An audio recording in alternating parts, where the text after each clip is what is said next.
By day, Jessica Hale lived the kind of life most people in Dry Creek barely noticed. Her sewing shop sat at the edge of town where the wooden boardwalk ended and the dirt road began.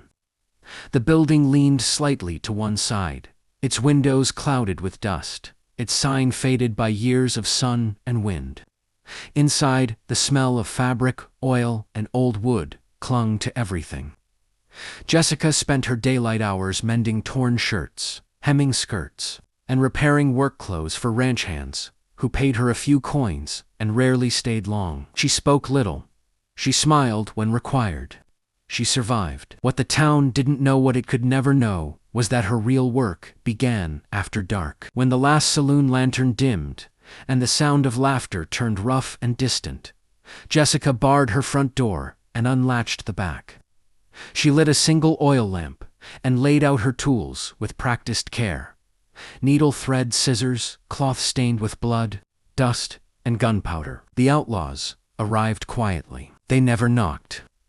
A coated tap against the back wall told her when to open the door. They brought coats torn by brush and bullets, vests ripped open during gunfights, boots split from hard riding. They paid in silver and gold, always in cash, always with a warning not to speak. Jessica never asked their names. She stitched fast and clean, her hands steady even when her heart raced. Every stitch was a bargain with survival. Since her father's death 2 winters ago, hunger had been her closest companion. The shop barely earned enough during the day. Night work, dangerous as it was, kept her alive. She hated it. But hate didn't fill an empty stomach. That evening, she was finishing a long duster coat, carefully closing a bullet tear beneath the shoulder seam. The fabric was heavy, expensive, and still warm from the body that had worn it. As she tied off the final stitch, a sound froze her blood. A horse. Outside. Close. The outlaws were already gone. Jessica blew out the lamp instantly, plunging the shop into darkness. Her pulse thundered in her ears as she slipped her hand beneath the table and wrapped her fingers around the revolver her father had left behind. She held her breath, listening. Footsteps approached the back door, not hurried, not careless. Controlled. The door creaked open. Moonlight spilled across the floor, outlining a tall figure in the doorway. Jessica raised the gun, her arm shaking despite her will. "Don't," a man's voice said calmly. She recognized him, even in the dark. Clyde Mercer, a rancher from the North Ridge. A quiet man with broad shoulders and a reputation for handling trouble himself.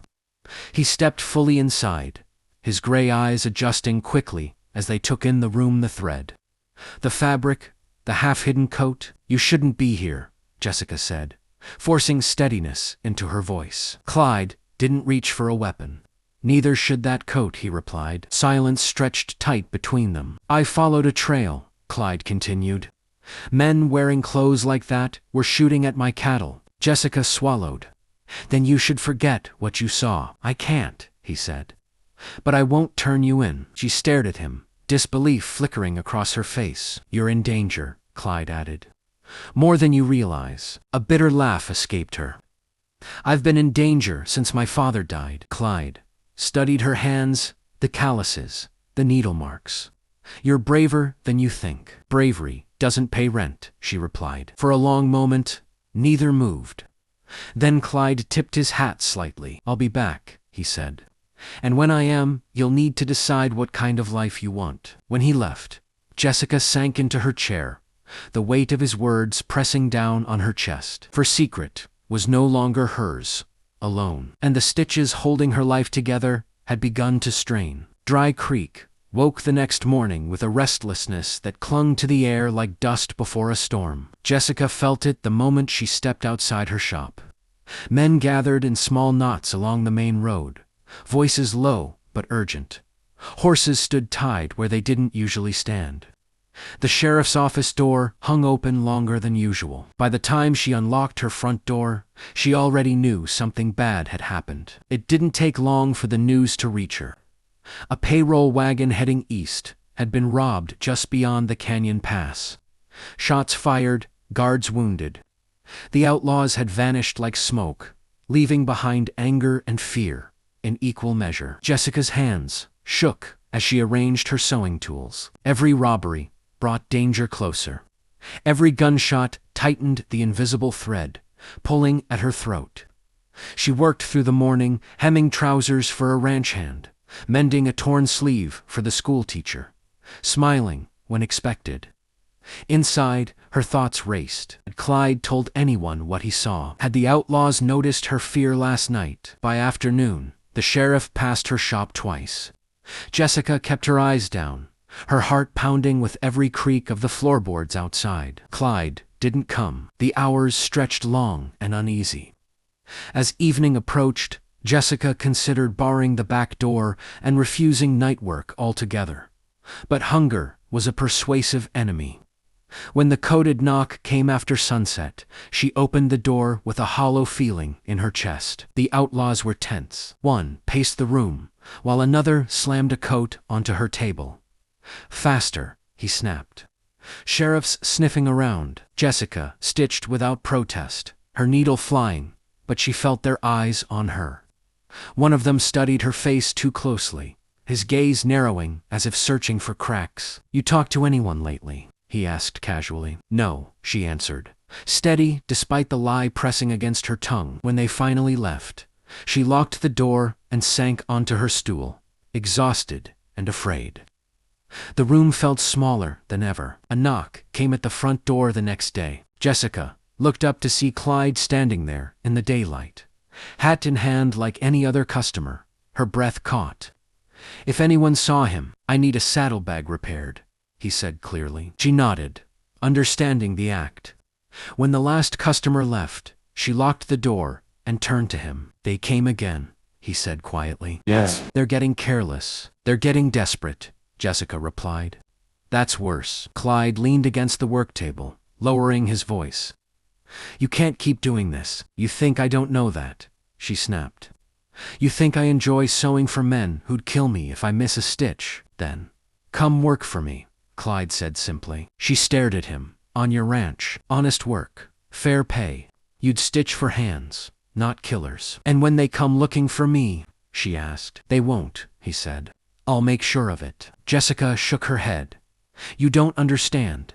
Once you sew for them, you belong to them. They don't let go." Clyde met her gaze, unflinching. "Everything tied together can be cut," he said. "If you're willing to risk the blade." That night, Jessica couldn't sleep. She lay awake, listening to every sound, every creak of wood, every distant hoofbeat. Clyde's words echoed in her mind.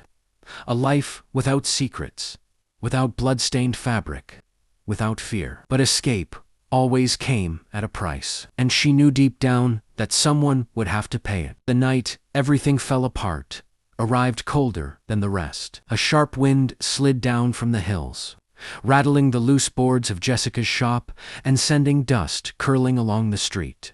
She had already locked the front door and dimmed the lamps when the knock came hard, fast, and wrong. There was no coded signal this time. Jessica froze, her hand hovering over the table. Her heart pounded as the knock came again, louder, more desperate. Against her better judgment, she unlatched the door. The man stumbled inside and collapsed to his knees. Blood soaked through his shirt, dark and spreading fast. His breath came in broken gasps, his face pale beneath the grime. "You fix me," he rasped. Now, Jessica dragged him to the work table, her hands moving automatically. She cut away fabric, pressed cloth against the wound, and swallowed the fear rising in her throat. This wasn't like before. This man was dying. Outside, a horse snorted. Jessica's blood turned cold. The wounded outlaw heard it too. His eyes widened, wild with panic. He grabbed her wrist with surprising strength. "You talk," he growled. "You said something, didn't you?" "No," she said firmly, though her voice shook. "I swear it." The door burst open, filled the doorway, revolver raised, eyes locked on the man at the table. The moment stretched tight, every breath sharp and loud. The outlaw reached for his gun. The shot echoed like thunder in the small room. The man collapsed, his body going slack as blood pooled beneath him. Smoke curled from Clyde's revolver as he lowered it slowly. Jessica stood frozen, staring at the lifeless body on her table, the same table where she had stitched coats and vests for survival. Her legs gave out, but Clyde caught her before she fell. "It's over," he said quietly. She shook her head, tears spilling freely. "It's just beginning." He was right. Gunfire cracked through the canyon later that night as Clyde faced the rest of the men who had used her shop for months. Jessica waited inside, revolver clutched to her chest, every second stretching into agony. When Clyde returned at dawn, his arm was soaked in blood. She pulled him inside, sat him down, and cleaned the wound without a word. Her hands were steady, but her eyes burned. "You should have let me go," she said softly. "You didn't owe me this." Clyde winced as she stitched his arm. "I don't walk away from what's right." She tied off the final stitch and looked at him. For the first time, she didn't see danger. She saw safety, and she knew there was no turning back now. Jessica left Dry Creek before the town fully woke. The sky was pale and uncertain, the sun just beginning to climb over the ridge as Clyde tied her small bundle behind his saddle. She stood in the street for a moment, looking at the quiet buildings, the shop where she had survived, the road where she had learned to keep her head down. She felt no regret, only relief. They rode north in silence, the sound of hooves steady and calm. With every mile, the weight in Jessica's chest eased. No more listening for footsteps. No more blood-stained cloth hidden beneath her work table. Clyde's ranch spread wide beneath the hills, open and honest. The buildings were simple but well kept, the fences sturdy. Ranch hands tipped their hats to her, offering nods and quiet greetings. No one asked questions. The first weeks passed slowly. Jessica set up her sewing space in an unused room of the ranch house, sunlight pouring in through wide windows. She stitched shirts torn by honest labor, repaired saddle straps, patched blankets worn thin by cold nights. The work felt different, lighter. Her hands no longer trembled. Clyde never pressed her. He worked alongside his men, fixing fences, checking cattle, returning each evening dust-covered and tired. At night, they sat on the porch, sharing simple meals and quieter thoughts. She told him about her father, how he'd taught her to sew, how he'd believed skill was a kind of armor. Clyde spoke of his brother, killed years ago by men who lived outside the law. They understood each other in the way people do when they've survived similar storms. One evening, Clyde placed a wrapped bundle on her work table. "For you," he said. Jessica opened it slowly. Inside was a bolt of deep blue fabric fine, strong, untouched by blood or dust. She looked up, eyes shining. "This is too much." "It's a beginning," Clyde replied. She stitched the dress over many nights, every seam careful, every thread chosen with intention. When she finally wore it, standing beneath the open sky, she barely recognized the woman staring back at her reflection in the window. She was no longer hiding. She was choosing, yet freedom came with shadows. Sometimes she woke at night, heart racing, convinced she'd heard footsteps. Clyde never dismissed her fears. He simply stayed close until the feeling passed. "You're safe here," he said, not as a promise but as a fact. And slowly, Jessica believed him. Seasons passed on Clyde's ranch, marked not by dates on a calendar, but by the feel of the land itself. Spring brought green grass and restless calves. Summer stretched long and bright, the days filled with work and the evenings softened by wind moving through the hills. Jessica learned the rhythm of the place, the way mornings began, before sunrise. The way silence at night felt peaceful instead of threatening. Her sewing room became a place of warmth and purpose. Neighbors rode in from miles away with torn coats and worn blankets. Word spread quietly, the way good things often did. Jessica stitched carefully, honestly, never asking for more than fair pay. For the first time, her skill wasn't tied to fear. Sometimes, when her hands rested, she thought of Dry Creek, of the shop with its dark corners and hidden door. The memory felt distant now, like a garment she'd outgrown. Clyde noticed the change in her long before she did. One evening, as the sun sank low and painted the sky in gold and red, he found her sitting on the porch steps, needle idle in her lap. "You don't jump at shadows anymore," he said gently. Jessica smiled.